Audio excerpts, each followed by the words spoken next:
Bonjour à tous et bienvenue donc à cette conférence de lancement du projet Interactive Transition.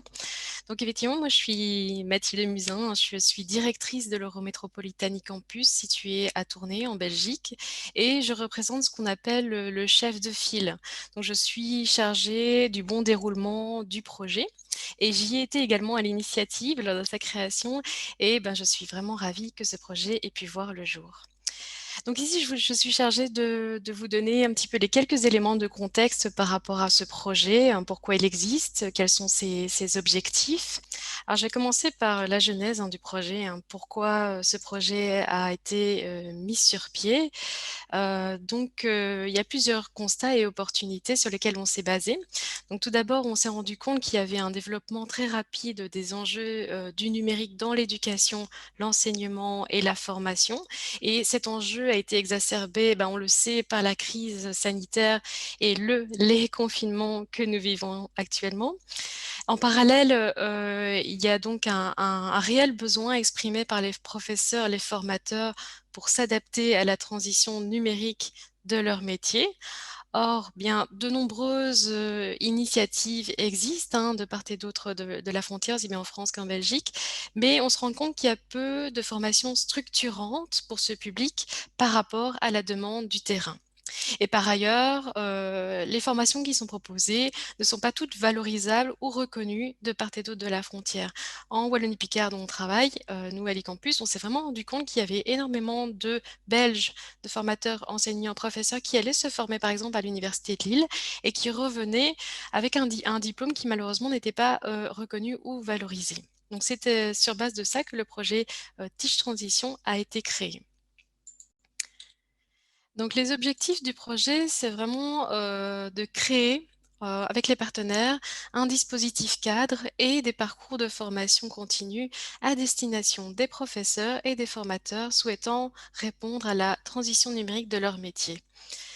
Le processus du projet, ça a vraiment donc été de rassembler les acteurs clés autour de ce projet et j'y reviendrai tout à l'heure sur les partenaires pour vous les décrire et de construire ensemble un référentiel, des curricula et de ressources pédagogiques. Et bien sûr, l'objectif de ce projet est de faire cette formation, mais l'objectif est que ce projet SM et dans ce cadre, toutes les recherches et les productions émanant de ce qu'on fait actuellement, de notre travail, sont et seront ouvertes et mises à disposition des institutions de formation d'enseignement qui souhaiteraient les intégrer totalement ou partiellement dans leur propre parcours de formation. Donc le travail du partenariat actuellement et après le projet, ça va vraiment être d'agir en tant que consortium afin de s'assurer de la bonne mise en place de cette formation et de s'assurer que cette formation soit certifiante de part et d'autre de la frontière franco-belge. Donc le public cible, je ne vais pas vous le cacher, je vous le donne dans le mille, c'est vous. Le public, ce sont les professeurs, les formateurs belges et français qui souhaitent donc acquérir de nouvelles compétences en numérique, qui souhaitent avoir un diplôme qui est reconnu. Et on s'interface aussi avec la question en Wallonie du changement, de la modification de la formation initiale des enseignants et donc qui va intégrer ces compétences dans le cursus initial des futurs formateurs, enseignants, professeurs. Et donc voilà, l'idée c'est de proposer quelque chose pour ceux qui souhaiteraient s'adapter à ces nouvelles compétences. Alors, les principales actions prévues, ici je vous ai laissé le petit schéma qui est un peu notre recette dans la formation, dans le projet Teach Transition, qui se divise par ce qu'on appelle des modules ou des work packages dans d'autres types de formations et qui nous permet de mettre en place le projet. Et donc, au-delà de package de travail assez classiques comme gestion et communication, le cœur du projet, ça réside vraiment dans le design de cette formation, dans sa production, l'ingénierie. Il y a des étapes d'évaluation tout au long du projet qui sont très, très importantes parce qu'elles nous permettent à la fois de voir si la manière dont on travaille est correcte et qui permet également d'évaluer ce que l'on produit. Et évidemment, comme j'ai expliqué tout à l'heure, une des phases très, très importantes du projet, c'est sa pérennisation.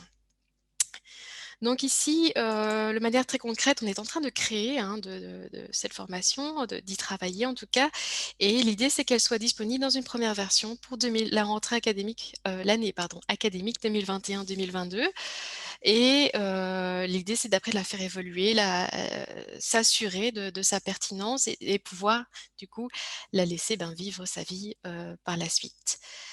Par rapport à l'historique du projet, il faut savoir que ce projet a été construit, l'année dernière. On l'a déposé lors du dernier appel à projet Interreg 5A, mais j'expliquerai après ce dont il s'agit, sur l'axe 4 qui concerne l'inclusion sociale.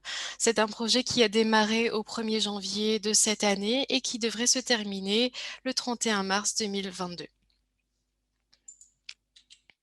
Alors, les partenaires sans qui, ben, ce projet pourrait pas exister, hein. On a vraiment souhaité mettre autour de la table des partenaires, de référence, hein, dans la matière, en technopédagogie et des partenaires qui sont complémentaires. Donc ici, on a 2 types de partenaires dans le projet. Il s'agit des partenaires opérateurs, donc qui sont vraiment impliqués dans la création de ce cursus. Donc il y a nous, l'e-Campus, qui sommes, un ensemblier de formation, continue dédié spécifiquement au numérique et à la transition numérique. Donc on ne fait pas que, tout ce qui est autour de la technopédagogie. On a des projets déjà de recherche dans ce cadre, on a des formations et voilà, on essaie de travailler, être un centre d'expertise dans ce domaine. L'université de Lille qu'on ne présente plus, hein, puisque ça fait plus de 30 ans qu'ils ont de l'expérience dans un master en ingénierie pédagogique, multimédia. L'université de Mons, qui également a une grande expérience, en sciences de l'éducation, sur leurs recherches qui portent principalement aussi, sur les aspects numériques au service de l'apprentissage.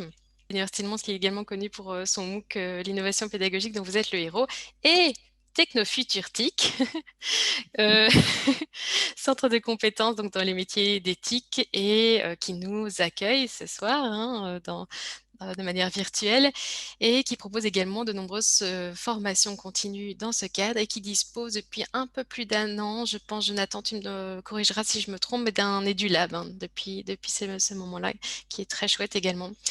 On est également, aidés par des partenaires associés, hein. Des partenaires associés, ce sont des partenaires qui gravitent autour du projet, mais qui ne sont pas directement, impliqués forcément. On a, la HEPH Condorcet, la section pédagogique notamment, qui nous aide dans ce cadre. L'Agence du numérique, hein, qui est une structure, qui met en œuvre la stratégie numérique en Wallonie et l'INSPE qui, est en charge de la formation continue initiale des enseignants en France et qui est intéressé également par toutes ces thématiques. Alors je voulais faire un petit point sur le budget, hein. Donc, on travaille avec 1 511 000 sur 3 ans répartis sur les 4 partenaires et 50 ce budget, provient du FEDER et pour les partenaires wallons, on a la chance de bénéficier d'un cofinancement, pour, le budget qui a été, sollicité. Donc voici pour les partenaires. Alors, il me semblait important de faire un petit point sur le programme dans lequel s'inscrit le projet, hein, parce que, ben, sans ce programme, on ne pourrait pas le mettre en œuvre. Et puis moi, j'ai une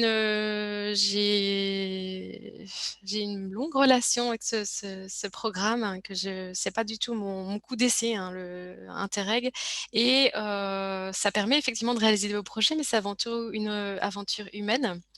Hein, ça nous permet de rencontrer des partenaires, de travailler avec des partenaires avec lesquels on n'aurait pas forcément l'occasion de travailler dans un autre cadre. Alors, si vous ne connaissez pas les projets Interreg, je vous incite à y jeter un œil et à pourquoi pas postuler lors de la prochaine programmation. Et donc ici, le projet Teach Transition est un projet du programme de coopération territoriale européenne qu'on appelle Interreg France Wallonie-Flandre. Alors celui-ci s'inscrit dans le cadre beaucoup plus large de la politique de cohésion européenne. Plus précisément, l'Union européenne vise à réduire l'écart entre les niveaux de développement des différentes régions et vise à réduire le retard des régions les moins favorisées. Alors, le programme Intérêt France Wallonie-Flandre s'est construit et développé depuis 1989 et sa programmation change par période de 7 ans. Et donc, la programmation dans laquelle on s'inscrit est la cinquième, c'est la programmation 2014-2020. Et donc ici, vous l'avez compris, l'année prochaine, on change de programmation, on est dans une nouvelle programmation 2021-2027. Donc, il existe plusieurs programmes de coopération territoriale de type Interreg. Donc, il y a le transfrontalier, le volet A, le transnational, volet B, et l'interrégional, volet C. Donc, ici, on se trouve vraiment sur un projet transfrontalier, Interreg A, volet A, donc. Et donc, il s'agit du niveau de coopération, pour moi, le plus tangible, car il regroupe des partenaires d'une zone de coopération assez restreinte et permet donc de faire des choses très, très concrètes. Et donc, si vous le voyez, si vous regardez un petit peu à ma petite carte, effectivement, le programme Intérêt France Wallonie-Vlaanderen s'inscrit dans la volonté de favoriser les échanges économiques et sociaux entre 5 régions frontalières des Hauts-de-France, de la Wallonie et de la Flandre. Alors, je voulais pas faire ce tour d'horizon du projet sans vous parler un petit peu du contexte que nous vivons dans le cadre du projet, mais que vous vivez également. Alors, il faut savoir que ce projet a été réfléchi, construit avant la crise sanitaire et les confinements que nous vivons. Et dans ce cas, ben, évidemment, notre conviction a été renforcée concernant ce projet, le fait que cette crise a exacerbé l'importance de proposer une offre de formation structurante et pertinente pour répondre aux défis de la formation et l'enseignement de demain. Et bien sûr, en interne également, cela a remis en question aussi notre mode de fonctionnement dans le cadre du partenariat. On a dû repenser certaines choses. Et donc, je voulais juste dire que il est certain, et c'est normal, voilà, c'est comme ça qu'on prend l'opportunité, que le projet, que la formation qu'on aura créée sera impactée, mais positivement sur le fond et sur la forme, par justement ce que nous traversons actuellement. Et juste, je fais une petite remarque pour vous dire que donc ces ateliers vont vous permettre de découvrir une des compétences du référentiel européen pour l'éducation DISCOMP Edu.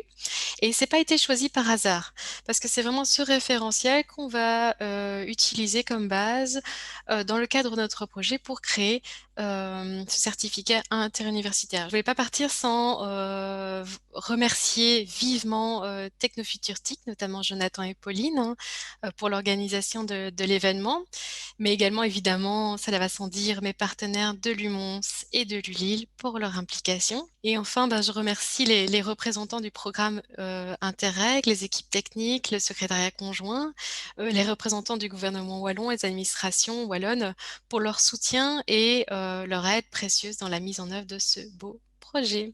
Donc voilà, j'espère n'oublier personne. Je vous remercie. Je vous souhaite une très belle soirée à notre compagnie.